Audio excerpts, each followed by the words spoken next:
Kalungin mo siya. Hulog mo siya.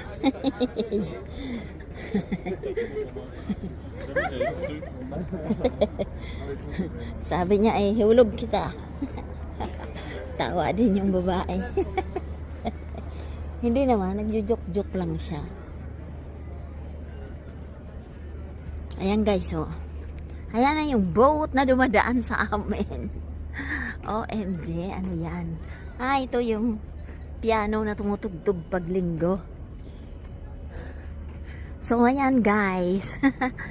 Ayan, ang laki-laki, oh. Yan yung dumadaan sa may amin. Na minsan naabutan ko kalahati na lang. Oh, nakita nyo. Tourist boat yan, hotel. Nakita nyo, ha?